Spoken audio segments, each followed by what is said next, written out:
When The Adventures of Dr. Crackhead was conceived, when we first started out on this project, it looked like the film was going to be about this.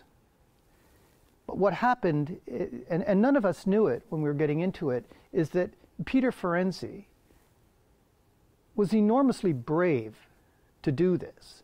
And he basically opened his life up to us. When we originally proposed the film, he had given us little hints into certain parts of his life. Like as a child, he read a lot of comic books, and he told us that he always imagined himself to be a superhero, and how the superhero would come to save the girl and win the day and beat the monster. We take him to a comic book store, and you actually get to see him become another character. He's so articulate in describing what drew him to this. You'd think he's talking about the comic books, but he's not talking about the comic books. He's talking about this fantasy life that he leads. And you can see him change.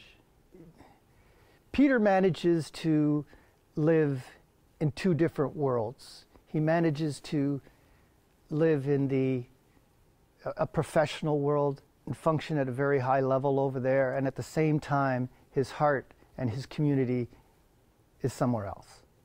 When you see the film, you'll see his ability to negotiate those two worlds. The book was the thing that caught our attention. He believes in a thing called harm reduction. And harm reduction is you kind of enable people. You give them clean syringes. You give them clean places to use their drugs. You reduce the harm. Him and this book, this position that he'd taken, diametrically opposed to what is the accepted way of dealing with an addiction. But there is a Jekyll and a Hyde aspect to him. There are moments when he has to dig deep and kind of start asking him. You see him starting to deal with his own why. Like, why did this happen to me? And it's painful for him. It's these traumas that are the root of addiction. Gabor Mate told us that 100% of drug-addicted people suffered trauma as children. If Dr. Mate says that, I probably think it's true, you know. Jennifer really is the audience. She's asking the questions that the audience would want to know. Why do people become drug addicted? What do you do about a person who is drug addicted and will not stop? What do?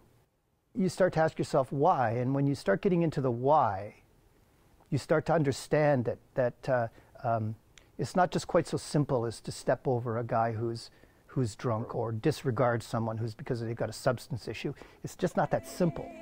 It's an extremely complicated issue, and one that needs a tender hand, because they're human beings after all. Huh?